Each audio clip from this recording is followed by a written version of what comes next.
Hello everyone, welcome to the channel Ghazala Khan with Psychology Exam.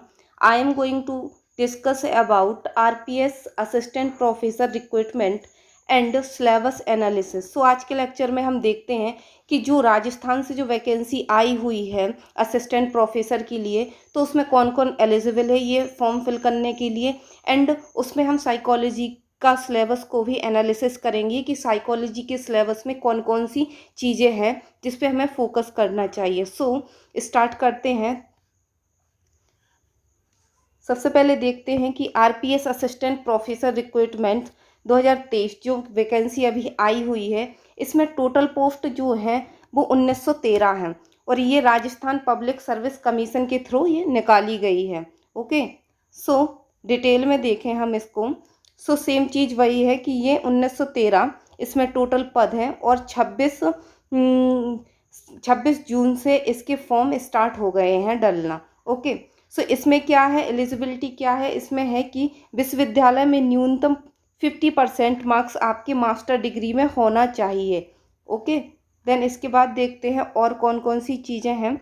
इसकी महत्वपूर्ण जो भी चीज़ें हैं उस पर हम देखते हैं कि इसमें कौन कौन सी चीज़ें मांगी गई है। महत्वपूर्ण तिथि कि कब से ये आवेदन स्टार्ट है, कब तक चलेंगे, इसकी लास्ट डेट क्या है, इसका सिलेबस क्या है, इसका सिलेबस पैटर्न क्या है। सारी चीज़ों पे हम डिस्कस करने वाले हैं आगे। ये क्या है, ये आरपीएस सहायक प्रोफेसर भर्ती ये 2023 अभी निकाली गई है और ये राजस्थान से निकाली गई है। ये सहायक प्रोफेसर असिस्टेंट प्रोफेसर की वैकेंसी है। इसके जो फॉर्म है वो ऑनलाइन होने लगे हैं। ओके, 1913 जो है वो इसमें टोटल इसमें पोस्ट रखी गई हैं और इस वाली वेबसाइट पे जाके आप इसका रजिस्ट्रेशन कर सकते हैं। इसमें क्या क्या चीज़ें हैं, इसकी 26 जून से ये स्टार्ट हो गई हैं, देन ये 25 जुलाई तक इसकी लास्ट डेट है। ओके, और ये इसमें क्या है कि परीक्षा तिथि जो है वो ये अक्टूबर में आएगी, अभी इन्होंने घोषित नहीं की है। ओके, देन इसके बाद देखें इसमें क्या क्या चीज़ें बोली गई हैं। हाँ, जनरल के लिए इसमें फ़ीस रखी गई है 600 और ओबीसी के लिए 400 और एससी एसटी के लिए 400 रखी गई है और जो हम करेक्शन करेंगे उसमें 500 रखी गई है। ओके, और इसमें न्यूनतम जो एज सीमा है वो देखें इसमें 21 साल होनी चाहिए एज और अधिकतम एज जो है वो 40 साल होनी चाहिए। ओके, देन इसके बाद देखते हैं कि इसमें वही चीज़ 1913 पद हैं, इसमें एलिजिबिलिटी क्या होनी चाहिए, कौन कौन इस फॉर्म को फिल कर सकता है। इसमें नेट क्वालिफाई होना चाहिए, देन स्लेट या सेट क्वालिफाई होना चाहिए जो हमारा स्टेट लेवल का एग्ज़ाम होता है, या फिर पीएचडी होना चाहिए और मास्टर डिग्री में जो मार्क्स है हमारे वो 55% आना चाहिए। ओके, जिनके पास ये क्राइटेरिया है प्लीज़ जाके ये फॉर्म फिल कीजिए और अपनी स्टडी को आगे बढ़ाइए। इसमें देख लेते हैं कि कौन कौन से सब्जेक्ट से कौन कौन सी वैकेंसी निकली हुई हैं और कितने पद पे ये वैकेंसी आई हुई है। इसमें देखते हैं, इसमें वनस्पति विज्ञान, गणित, प्राणी विज्ञान, ये सारी पोस्ट आई हैं। भूगर्भ, अर्थशास्त्र, भूगोल, इसमें भूगोल में 150 है, अर्थशास्त्र में 103 है, इतिहास में 177 हैं, दर्शन, लोक सेवा प्रशासन, इन सब में ये सारी में वैकेंसी आई हुई है। और हम अपनी साइकोलॉजी का देखें कि साइकोलॉजी में कितनी वैकेंसी आई है।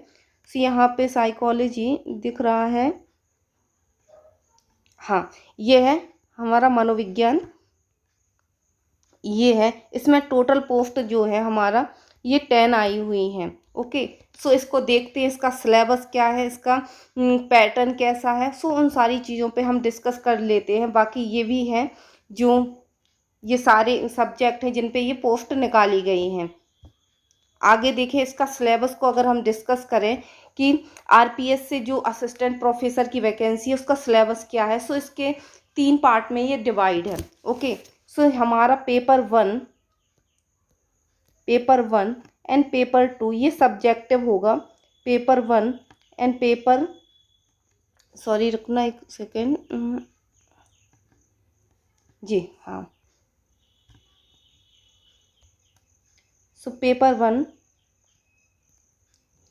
पेपर वन एंड पेपर 2 जो है वो हमारा साइकोलॉजी का सिलेबस है इसमें, और इसके बाद जो है वो है जनरल साइंस, जो कि राजस्थान से रिलेटेड ही आएगी। सो इन्होंने जो सिलेबस अपलोड किया है वो पेपर 1 और पेपर 2 का है। सो इसको हम डिस्कस करते हैं कि साइकोलॉजी में कौन कौन सी चीज़ें इन्होंने रखी हुई हैं।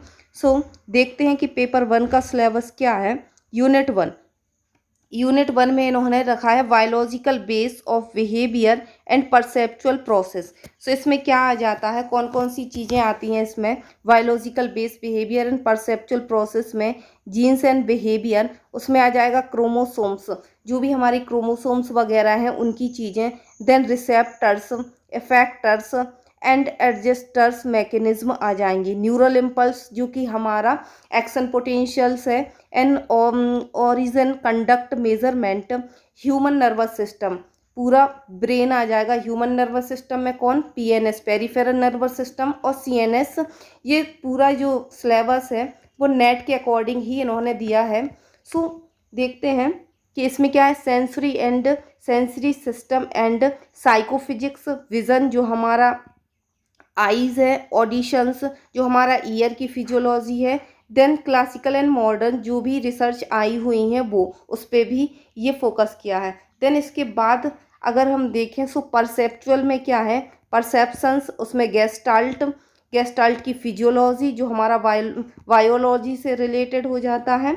देन इसके बाद figure ground, relationship and loss, जो कि बहुत ही ज़्यादा इम्पोर्टेंट है हर नेट में या फिर हर कोई भी साइकोलॉजी का एग्ज़ाम है उसमें ये परसेप्चुअल लॉ बहुत ही ज़्यादा इम्पोर्टेंट हो जाते हैं। देन इसके बाद आ जाते हैं अटेंशनल प्रोसेस में। अटेंशनल प्रोसेस, परसेप्चुअल कॉन्स्टेंसी किस किस में, साइज़ क्या है उसका, शेप क्या है, ब्राइटनेस क्या है। देन इल्यूज़न, और इल्यूज़न से रिलेटेड जो हमारे कल्चर में जो इल्यूज़न होते हैं उसके बेस पे हमें कितना इल्यूज़न होता है, सो वो। देन इसके बाद perceptions of depth and movement, depth perceptions, और इसमें 11 गिब्सन्स जो कि विजुअल क्लिफ एक्सपेरिमेंट भी आ जाता है।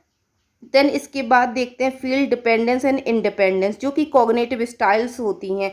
सो ये सिंपल है, एक ही पेज में क्लियर हो जाता है। सो ये सारी चीज़ें इसमें रखी गई हैं यूनिट 1 में। ओके, आई होप यहाँ तक क्लियर होगा। और ये सारी चीज़ें जो हैं हमारे नेट के सिलेबस में भी होती हैं। ओके, देन इसके बाद यूनिट 2 को अगर हम डिस्कस करें तो ये लर्निंग एंड मेमोरी प्रोसेस इसमें रखा गया है।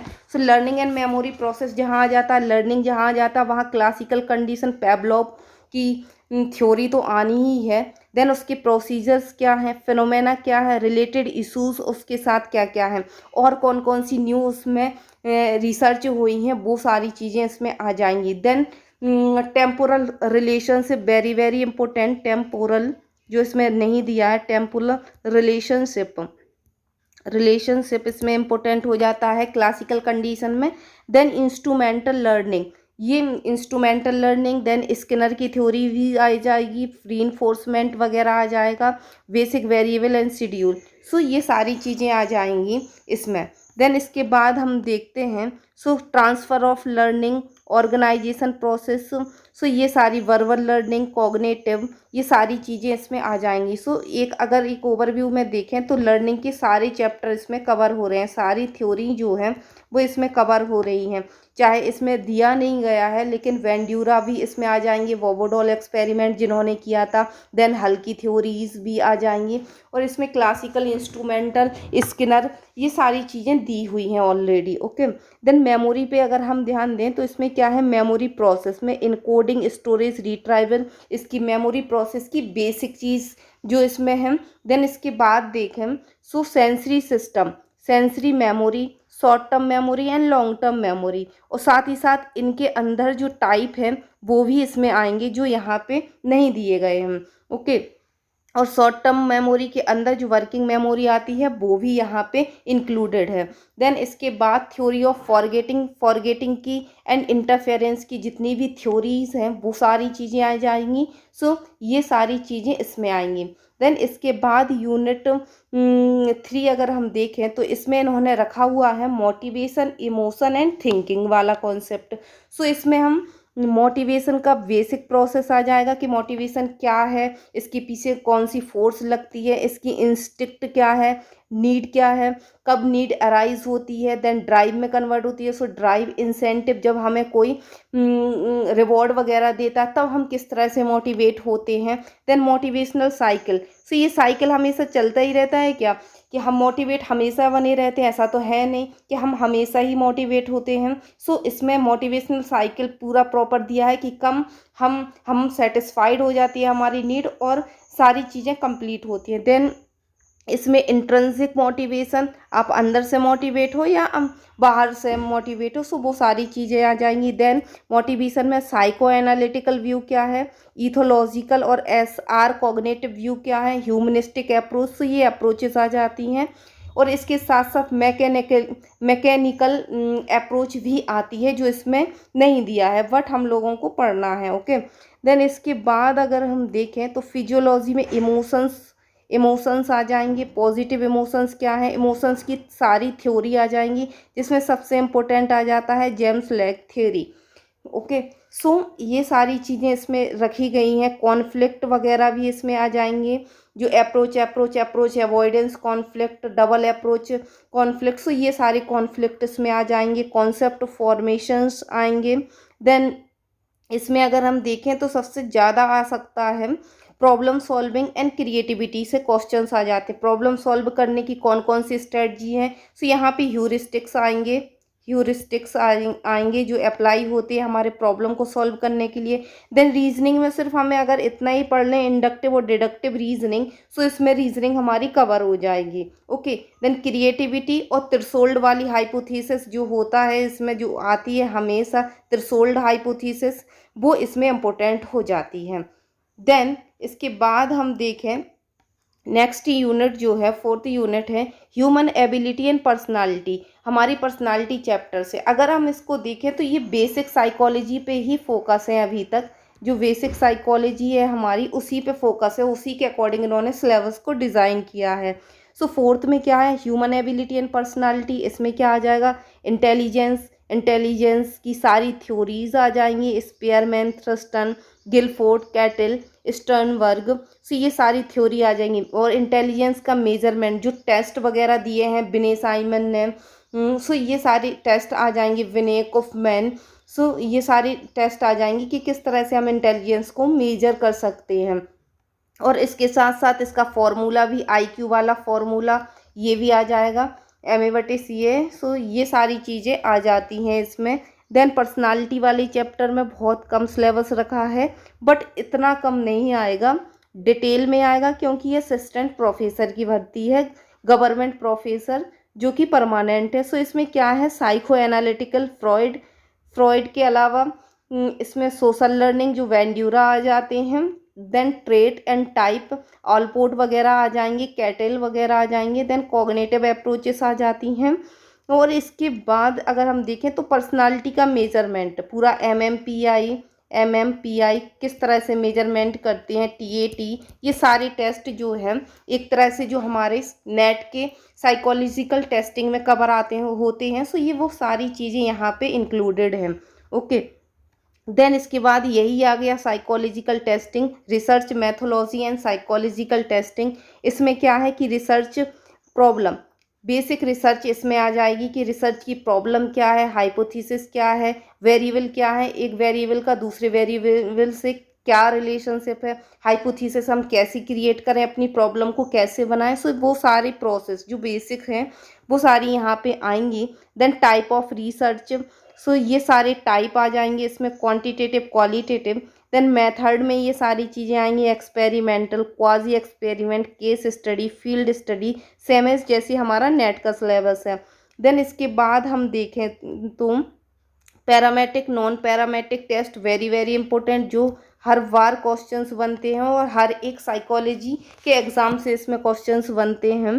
देन रिलायबिलिटी, वैलिडिटी सबसे ज़्यादा इम्पोर्टेंट हमारी टेस्टिंग में। और टाइप ऑफ टेस्ट के इंटेलिजेंस के कौन कौन सी टेस्ट हैं, aptitude, personality, attitude and interest, इन सारी के टेस्ट कौन कौन से हैं और किस तरह से इनका मेजरमेंट होता है। सो वो सारी चीज़ें आ जाती हैं।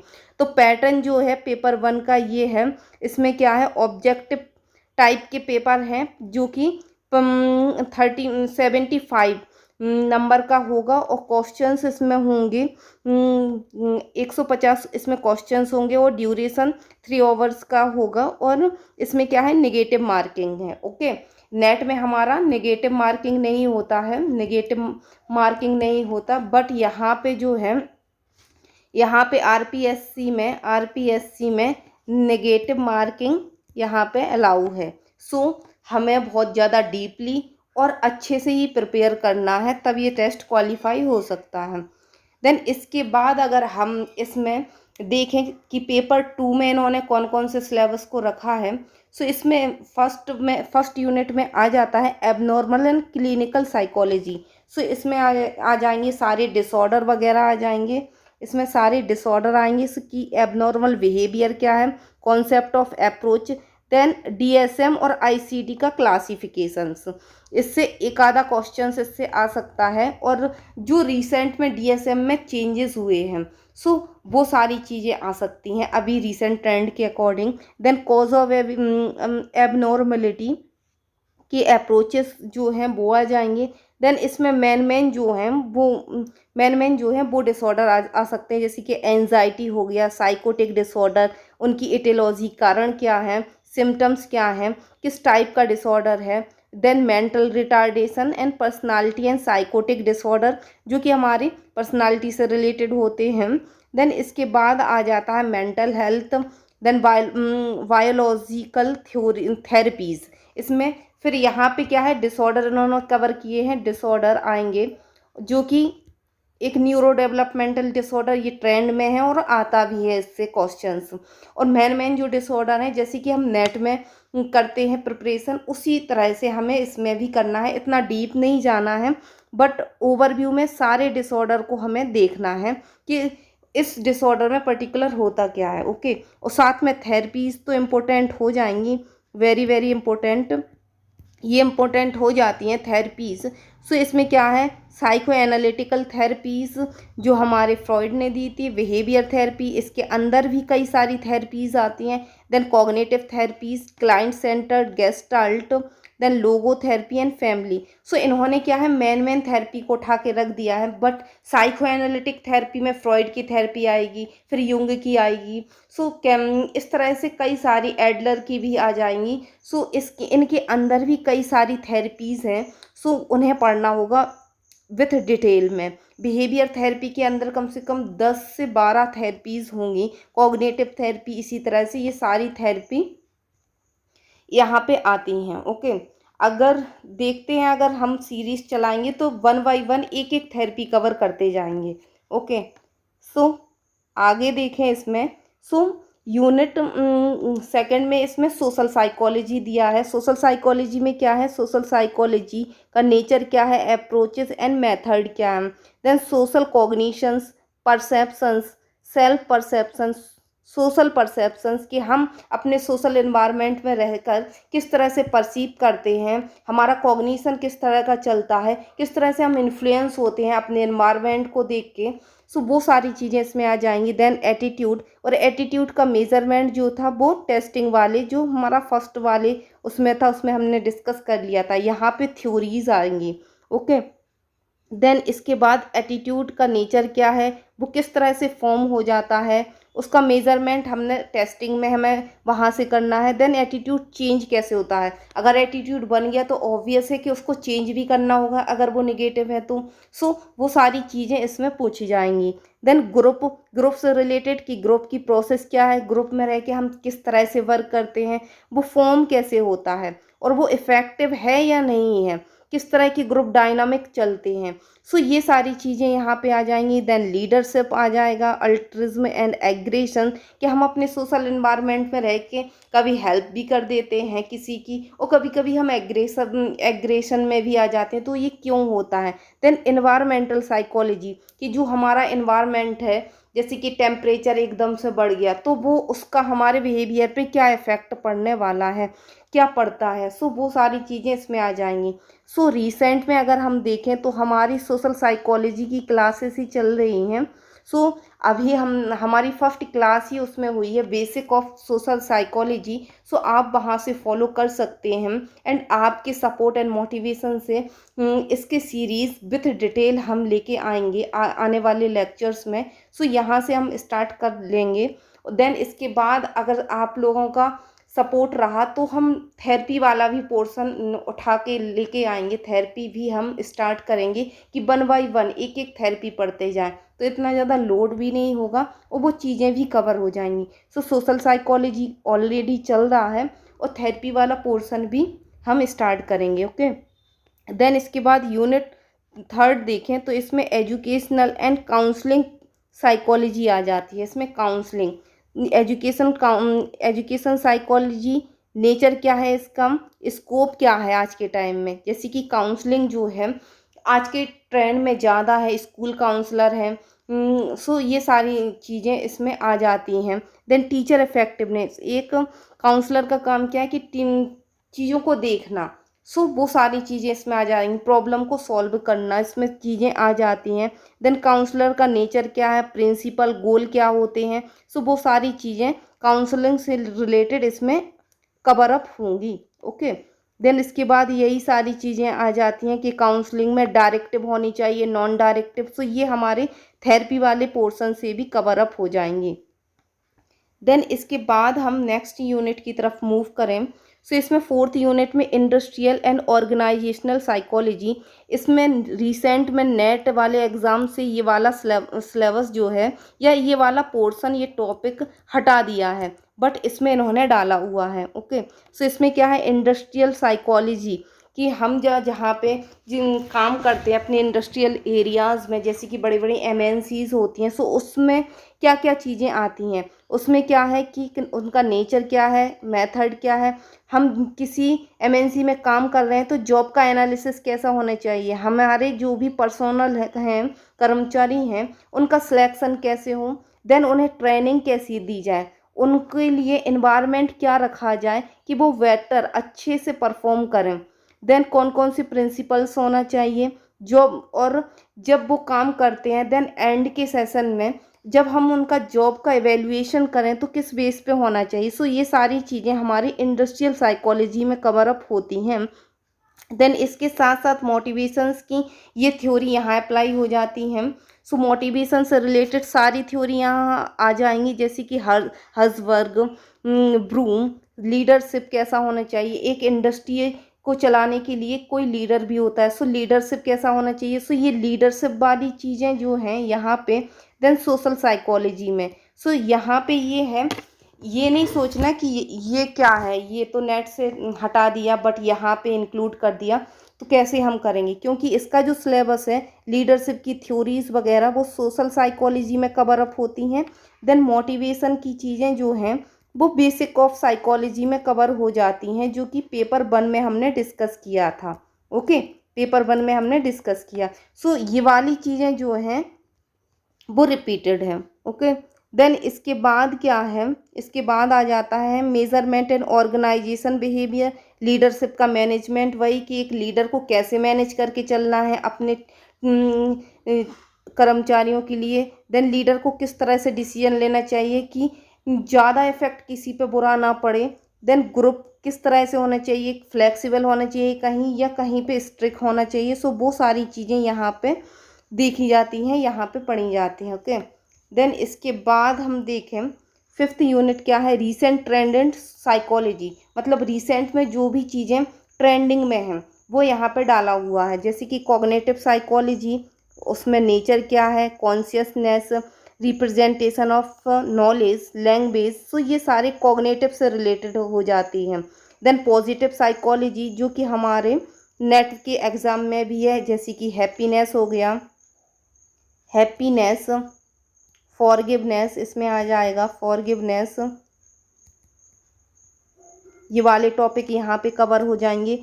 देन इसके बाद आ जाता है हैप्पीनेस, जैसे ये दिया गया है वेल बीइंग, हम क्वालिटी ऑफ लाइफ, हम अपने लाइफ को किस तरह से अच्छा बना के चल सकते हैं। देन स्ट्रेंथ क्या होगी, सो ये सारी चीज़ें इसमें आ जाएंगी।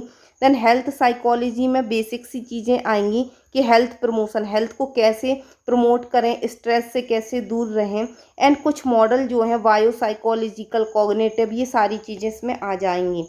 सो ये सारी चीज़ें क्या हैं, वही सेम पैटर्न है कि इसके मार्क्स हैं वे 75 हैं और क्वेश्चंस वही सेम है, 150 होंगी, 3 घंटे का होगा और नेगेटिव मार्किंग होगी। सो आई होप यहाँ तक आपको क्लियर हुआ होगा कि क्या इसका सिलेबस रखा गया है और कौन कौन सी एलिजिबिलिटी है इसको फॉर्म फिल करने के लिए। सो आज के लेक्चर में इतना ही। आई होप सारी चीज़ें आपको क्लियर हुई होंगी और जो हमारी सोशल साइकोलॉजी की सीरीज़ है प्लीज़ उसको फॉलो कीजिए, क्योंकि ये सिलेबस को ध्यान में रख के हम वो लेक्चर्स तैयार करेंगे और साथ ही साथ नेट JRF की भी चीज़ों को ध्यान में रख के वो लेक्चर बनेंगे। ओके, सो प्लीज़ शेयर कीजिए, सब्सक्राइब कीजिए एंड लाइक कीजिए, और कोई भी डाउट हो तो कमेंट बॉक्स में आप पूछ सकते हैं। Okay, thank you so much, thanks for watching.